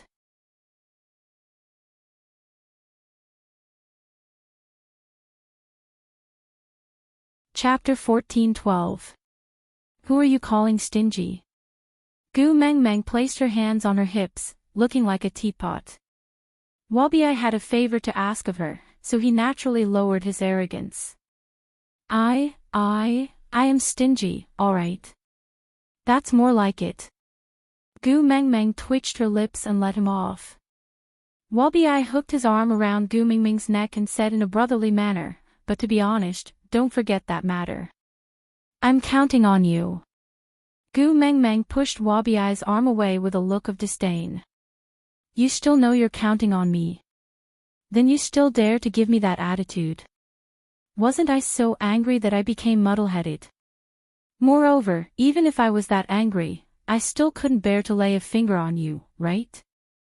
You are my ancestor, my biological ancestor, all right? Wabi nudged Gu Meng Meng with his shoulder, trying to please her.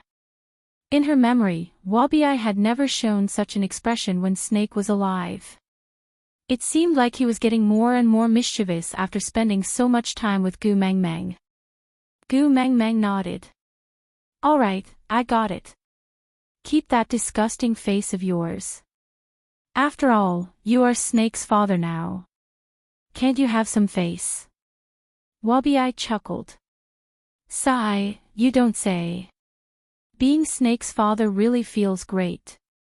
I don't need to do anything. Just thinking about it makes me feel like I can ascend to the heavens. Yes, you should stand shoulder to shoulder with the sun.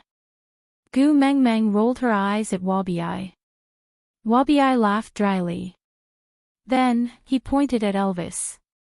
Little wolf, why are you still standing there? Hurry up and help your female to sleep. Damn it. Gu Mang Mang slapped the back of Wabi-Eye's head. Don't you have any respect for your old age? Help your female to sleep, he actually shouted such shameful words. Why was he so afraid that others couldn't hear him? How easy would it be to cause a misunderstanding? Yes, Elvis had to sleep with her because he was worried that she would meet the beast deity alone. He was afraid that the beast deity would scold her and that she would directly fall into Snake's arms in her dreams. But when the two of them went to see the beast deity, they were really just sleeping. Just like kindergartners taking an afternoon nap, they just held hands and lay on the bed with their eyes closed. Damn it, why do I feel like I'm making things worse? Wabi-Eye was bewildered by Gu Mang Mang's patting, but he seemed to have gotten used to it. All he wanted now was for Gu Mang Mang to go to sleep so that she could tell him how Snake was doing when she woke up. And when would he be able to see him? So Wabi-Eye didn't mind her touching him and spouting nonsense. He just gave a perfunctory reply. Yes, yes, yes, I am a disrespectful old man. My entire tribe is disrespectful old man. Gu Mang Mang was so amused by Wabi-Eye that she lost her temper. She allowed him to push and shove her into Elvis's arms, not even allowing him to wipe his mouth before pushing him into the stone castle to sleep. Leah also put down the bowl and chopsticks in his hands and said to Oriton, "You can have the rest. Wash the bowls after you finish eating." Oriton lowered his head gloomily. Gu Mang Mang went to sleep again. That meant that Leah wouldn't be cooking for the next 4 to 5 days. Gregory, who had been left out in the cold and almost forgotten, watched the scene unfold before him with envy.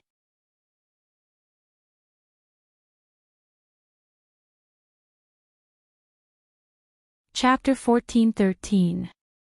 Once she obtained the love of the sky and bought 5 females to send to the Moda Mountains to repay his favor, he would have to leave her, right? Looking at Oriton, who was eating his meal in a melancholy manner, Gregory felt that he was very annoying for some reason. Without saying a word, he flew off. Back in the room, Wabi-Eye entered the stone castle as though he was in his own home. In a place like the beast world where power was the most important, someone with Wabi-Eye's insane level of power had no concept of territory.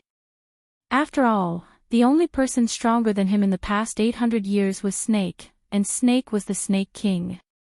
Even Wabi-Eye himself belonged to Snake, so there was naturally no need to talk about territory between them. After that, Gu Mang Mang became the Beast King, but because of Gu Mang Mang and Wabi-Eye were very close, so there was no need to talk about territory. After that, Elvis became the Beast King, but because of Gu Mang Mang, Elvis was used to Wabi-Eye coming and going as he pleased, so there was no need to talk about territory. But now, besides Gu Mang Mang and Elvis, there was another Beast King in Sauter. So before Gu Mang Mang slept, she couldn't help but worry. She held Wabi-Eye's hand and instructed, "That pervert Cole is now the Beast King. Don't provoke him when Elvis and I are asleep. You can't beat him now, understand?" Wabi-Eye replied perfunctorily, I know. Gu Mang Mang knew that he wasn't being serious. She slapped him and said, "I am being serious with you, be more attentive." Wabi-Eye sked and said, "How many times have I told you, I am not afraid of the Beast King." Moreover, all males in the beast world love to fight.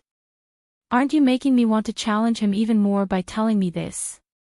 Gu Mengmeng pointed at Wabiai's nose and said, I am warning you, if you dare to provoke Cole while I am asleep, I will kill you when I return. Wabiai said, all right, I know. I can't beat him, so I won't provoke him. Even if he comes to provoke me, I won't care about him. When you wake up, I'll call you and your little wolf cub. Let's go and kill him, okay? Gu Mengmeng then nodded her head in satisfaction. Wabiai pushed Gu Mengmeng down impatiently before stuffing her into Elvis's arms. Then, he used a beast skin to cover the both of them. His actions were so rough, that he had no tender feelings for the fairer sex. Stop talking nonsense and go to sleep. Now. Leah sat by the bed and pulled down the beast skin, revealing Gu Mengmeng's little face. He smiled helplessly and said, all right, go to sleep. I'll watch over you. Gu Mengmeng nodded, then slowly closed her eyes. Seeing that Gu Mengmeng's breathing had evened out, Leah turned to look at Wabiai. While Xiao Meng is asleep, help me with something. What? Wabiai asked. Leah smiled. Fight with me. I want to level up. Wabiai chuckled and said, oh. Intermittently working hard to improve. Haven't you always been walking the path of eating and waiting for death? Leah didn't mind Wabiai's teasing and just smiled. Cole is doing something that Meng Meng doesn't like. I promised Meng Meng that I would stop him. So, I need to level up to the 5th level first, then activate the Beast King bloodline and become the legitimate Fox King. I will take drastic measures against Cole.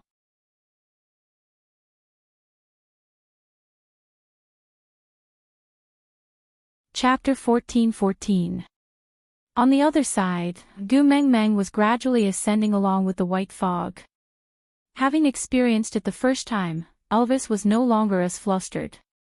He just protected Gu Mengmeng tightly, hugging her in his arms out of habit. The beast deity stood on the platform and waved at the two of them. He then pulled Gu Mengmeng out of Elvis's arms with a grin and hugged her. Even if you two have become partners, you can't hug my daughter in front of me. Don't you have any shame? Elvis lowered his head. Father-in-law is right. Although he said so, he did not think so in his heart. Without Gu Mengmeng in his arms, he felt something was missing. It was as if he was only complete when he hugged her. Gu Mengmeng held onto the beast deity's arm with a grin. Father, I haven't come back to see you for a long time. Did you miss me? Of course. The beast deity pinched Gu Mengmeng's little nose dotingly. Didn't you only go to retrieve the love of the sky during the drought season? Why did you come back so early? Fine, this mischievous brat who only knew to return home when he lacked money was already deeply rooted in his heart. Gu Mengmeng accepted it. Anyway, it was already like this. She laughed awkwardly. Didn't I get into trouble at Moda Mountains and angered little shit? The beast deity chuckled. He poked Gu Mengmeng's head. You're a coward. Gu Mengmeng did not retort. She held onto the beast deity's arm and sat on the long bench. She was afraid that the beast deity would suddenly think of some crafty way to scold Elvis. She said anxiously, Father, hurry up and start. I will accompany you to watch television. All right. The beast deity turned back to glance at Elvis. His gaze was saying, my daughter is so popular. You scum, you had better be tensed up. If you don't treat my daughter better, I will replace you anytime. Gu Mengmeng did not notice the look the beast deity was giving Elvis. She just smiled and urged the beast deity to start watching television. The beast deity waved his hand. The screen that resembled a home theater appeared before their eyes. The location was the female toilet of S University. The scene was the previous time when Snake hugged Gu Mengmeng, who was secretly crying in the toilet, and questioned the girls who were talking about her behind her back. The girls slid away from Snake while sticking to the wall. Snake really minded that his hands would touch any other females other than Gu Meng Meng. Otherwise, he would have crushed them to death on the spot. Talking behind his Tuming's back. You probably don't even want your tongue anymore. Snakel's face was extremely gloomy. Today was really not a good day to come to school. Tu Meng had just been made to cry by that jerk, and now she had to hear those girls ridiculing her behind her back. I can't stand it. I can't stand it anymore. How could his precious treasure be trampled upon like this? Snakel whipped out his cell phone and sent a message to the principal, asking him to retrieve the surveillance footage from the corridor outside the female toilet and take screenshots of the faces of the 3 girls who had just walked out. He would then send them along with their admission information to his secretary. The headmaster did not dare to be negligent, so he did as he was told. But Snake was not in the mood for class anymore. He pulled Gu Mingming's hand and said, "Let's go home. But we still have lessons in the afternoon." Gu Mengmeng was worried about her school credits. Her results were already not good. If she were to miss school, how could she graduate?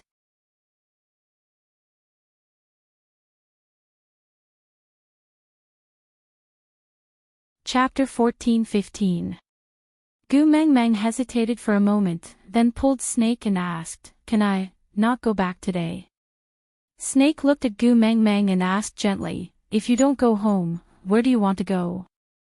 Gu Mengmeng lowered her head and said, "I want to go back to the hostel for a night." "No."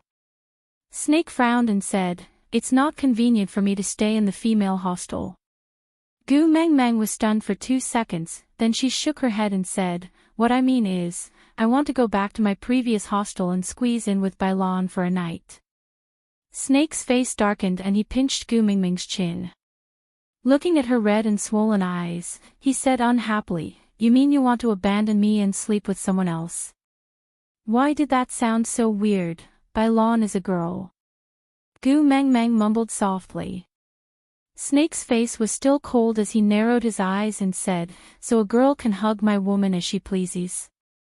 Gu Mengmeng choked. Her relationship with Bailan was very good, but they were innocent all right. Why did those words sound so different when they came out of Snake's mouth? I just feel bad today and want to talk to Bailan about it." Snake pulled Gu Mengmeng back into his arms and said, "You have something on your mind but don't want to tell me, but to tell someone else." "Gu Mengmeng, whose girlfriend are you?" Gu Mingming's face heated up from Snake's question. She lowered her head and said softly, "Not everything on one's mind is suitable to be discussed with one's boyfriend." Snake lifted Gu Mingming's chin and forced her to look up at him and asked, "Why?" Gu Mengmeng pursed her lips and answered, "A girl's mind is very complicated and delicate. Guys will find it pretentious and impatient when they hear it. I don't want you to think that I am too clingy and troublesome." So, Snake was not too satisfied with Gu Mingming's explanation, but it was better than using the excuse of Bailan is more important than him, so he reluctantly accepted it.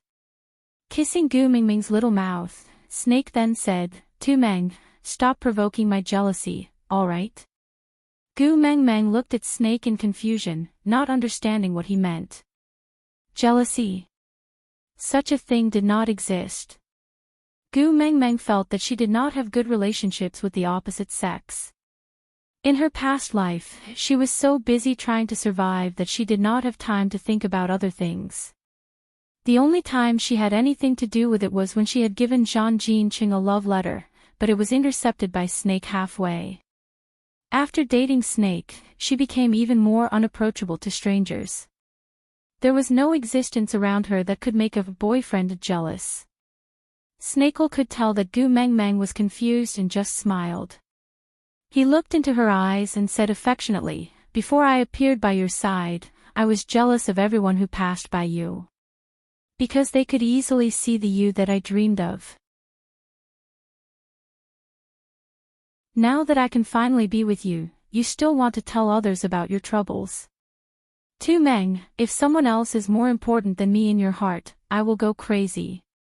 I will go crazy from jealousy. Actually, I hope that there is no one else in your heart except for me. But Snake did not say this out loud. Because he knew where Gu Mingming's limits were. If he pushed her too hard, she would only be scared away. He wanted to protect her for the rest of her life, but not to imprison her. Gu Mengmeng was flustered by Snake's words. She lowered her head and said, I was just afraid that you would find me annoying.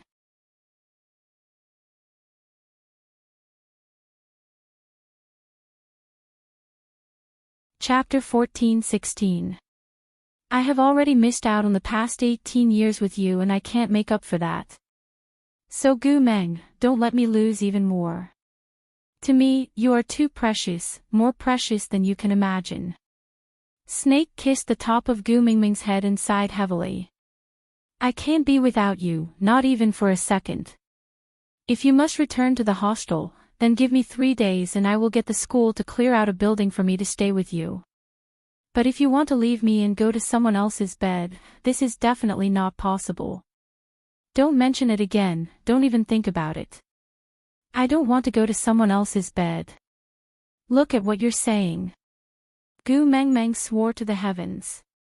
She and Lon were really pure, but why did it sound so awkward coming from Snake's mouth? Snake smiled and walked out of the female toilet with Gu Mengmeng in his arms. The other students had already gone to class and there was no one else in the corridor other than the two of them. Snake hugged Gu Mengmeng as he walked and said, You don't want to go to someone else's bed. You only want to go to my bed. Alright, you said it, don't go back on your words, understand? I didn't mean it that way. Gu Mengmeng hurriedly retorted. Yes, they were now in a relationship. Since he used the excuse of being a pet dog to stay on her bed every day, they did sleep together every night. But in all honesty, the two of them were really just sleeping on the same bed, and there was not the slightest bit of inappropriate behavior. But what, only want to go to my bed, why did everything Snake said today make her feel awkward? Snake's gaze froze and he narrowed his eyes. You didn't mean it that way. Then what do you mean?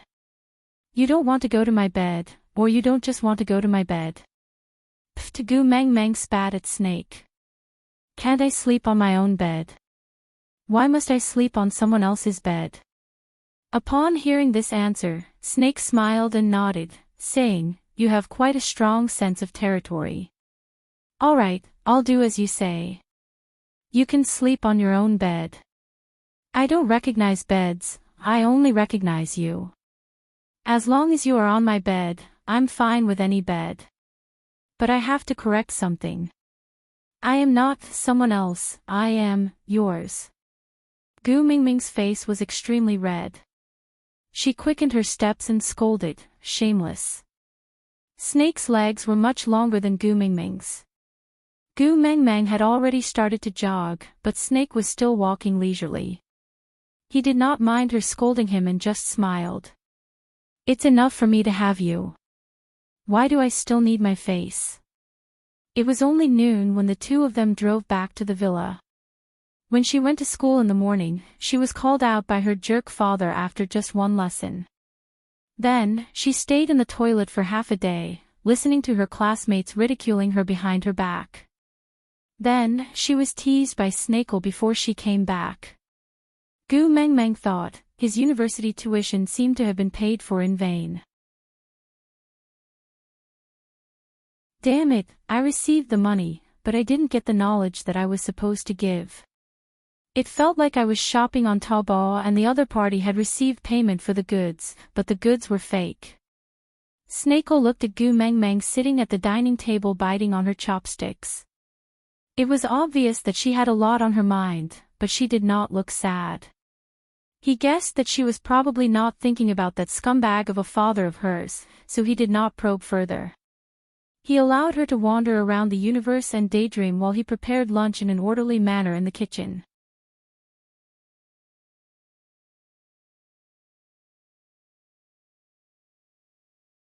Chapter 14-17.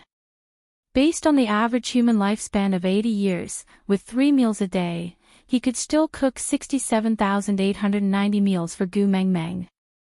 Excluding the meals during their dates, work, school canteen as well as her occasional cravings to eat junk food, the total amount of food he could cook for her was about 40,000 meals. If he wanted to cook all the dishes he had learned for her, he had to ensure 3 dishes and 1 soup for every meal at home. Lunch was the Italian series, with ravioli as the main course and 3 other dishes, namely bistica fiorentina, white wine lavarelli fish and caciocco. For dessert, he prepared a Sicilian sweet omelette and a special cappuccino. Usually, Italian delicacies should be paired with wine, but Snake was not too willing to let Gu Mengmeng drink alcohol, so there was no wine cellar in this villa. There was a manor in F country, but that was one of the wedding gifts he had prepared for Gu Mengmeng. After eating, Snake carried Gu Mengmeng to the balcony on the 2nd floor to bask in the sun. He casually played with her hair and asked with a smile, "Are you planning to read Chinois dictionary to me? Or are you planning to tell me what's bothering you?" Gu Mengmeng held the coffee cup in her hands and took a small sip of Snake's specially brewed coffee. It tasted really good, the sweetness was just right and the foam was fine. He did not purposely make it especially bitter to show off his taste, nor did he put in too much sugar to please her taste buds. Snake had accurately achieved a balance, perfectly satisfying Gu Mengmeng's current desire that she could not even describe. The feeling of bliss spread from her lips to her entire body, making her feel warm, and the events in the morning did not seem so depressing anymore. Gu Mengmeng lowered her head and smiled, saying, "I don't want to read Chinois dictionary, it's so weird, then share what's bothering you, I also want to hear it." Snake gently stroked Gu Mengmeng's hair, his eyes filled with love. "You also want to hear it?" Gu Mengmeng glanced at Snake. Snake nodded and said, "I want to hear it whenever you want to talk to me." Gu Mengmeng chuckled and asked, "Then, what if you are busy? For example, in class or in a meeting?" Snake kissed the back of Gu Mengmeng's hand like a gentleman, then said, "As long as you want to talk to me, I am not busy at any time." Gu Mengmeng smiled, then said, "Actually, it's nothing much, I just felt very wronged at that time, but now that I think about it, why did he come to find me? Did he encounter some difficulties? No matter what, he was still my biological father. After all, he gave me life. Would it be too unfilial of me to run away like this? But I also felt that I had suffered so much because of him. I really couldn't forgive him. Therefore, he was very conflicted and did not know what to do. I want to ask Bai Lan and hear what she has to say. Is Bai Lan's opinion very important?" Snake asked with a tinge of jealousy. Gu Mengmeng shook her head and smiled bitterly. "Actually, I can already predict what Bai Lan will say to me." Snake replied with a single syllable to express his question. Gu Mengmeng said, "She will probably ask if I am the reincarnation of a white lotus. Then she will list all the hardships and sufferings I have suffered all these years because of an irresponsible father. The final conclusion should be, as long as you are not an idiot, don't bother about him."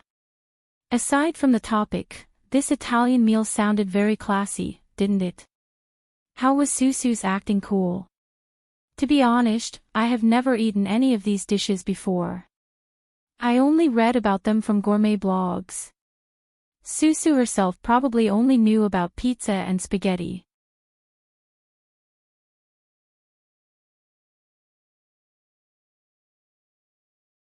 Chapter 14-18. Snake smiled. According to Gu Mengmeng's memory, Snake felt that Gu Mengmeng's analysis was correct.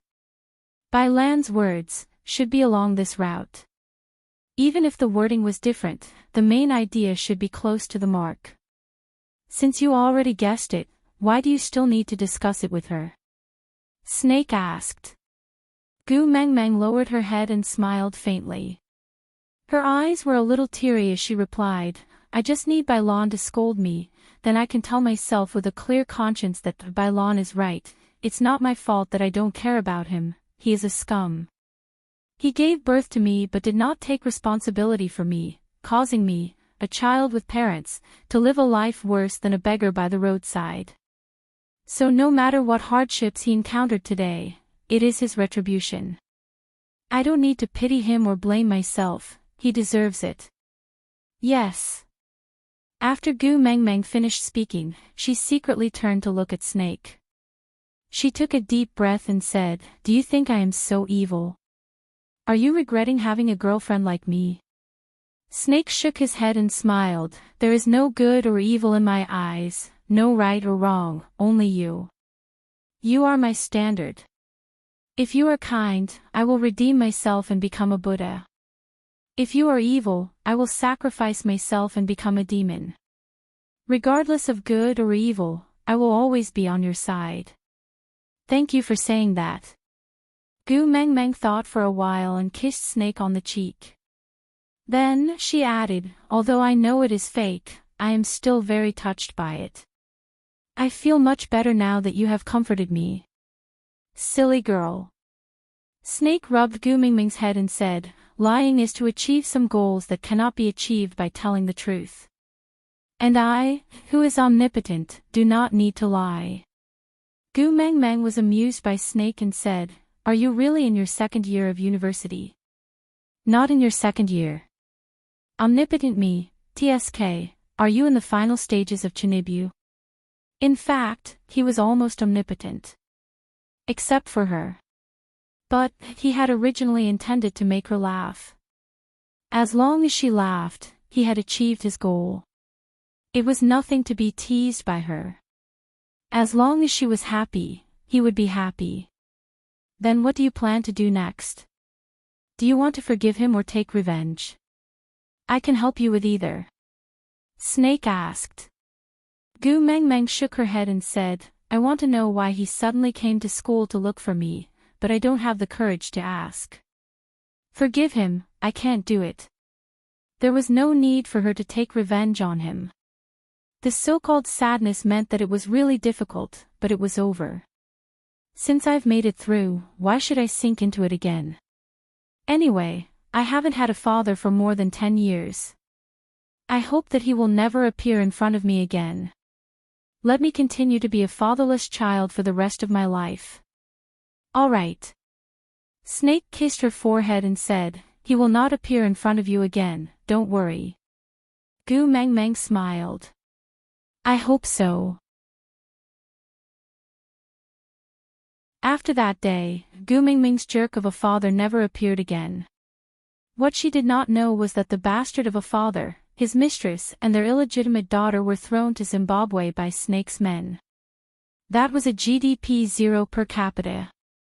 For $1, the average lifespan of a man was 37 years, and the average lifespan of a woman was 34 years. Countries where 1% of the population carries HIV.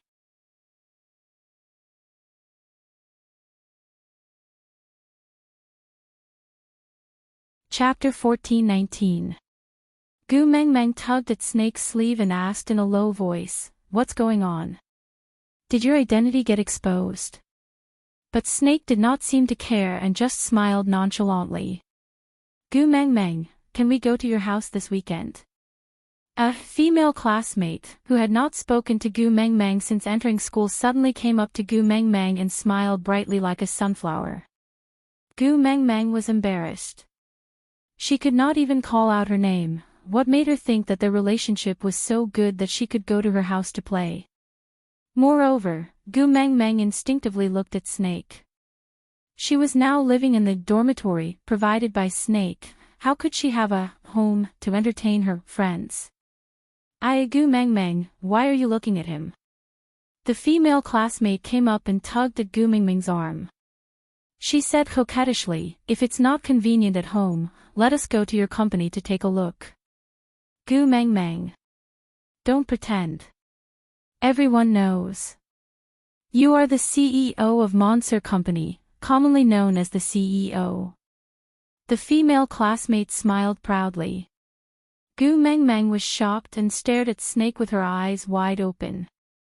Snake nodded, confirming the unknown female classmate's words. Gu Mengmeng asked Snake what was going on with her gaze.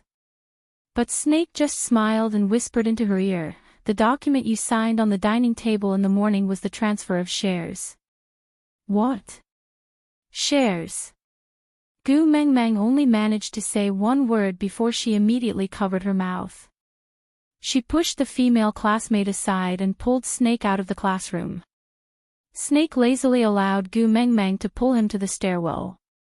He then leaned against the wall and looked at Gu Mengmeng with a smile, saying, "The great CEO pulled your little wolf dog to the stairwell during class time. Did he want to do something indescribable?" "What great CEO? What little wolf dog? What nonsense are you talking about?" Gu Mengmeng was going crazy and said, "Didn't you say that was the transfer of management fee account in the morning? You said that you were too lazy to go to the bank, so you changed it to my bank account, and even took my bank card to make a copy. How did it become a share transfer certificate?" Gu Mengmeng said the words "share transfer agreement" very softly, afraid that others would hear her. But Snake laughed and knocked Gu Mengmeng's little head. "How little common sense do you have? Which CEO would go to the bank to pay the property management fee?" No.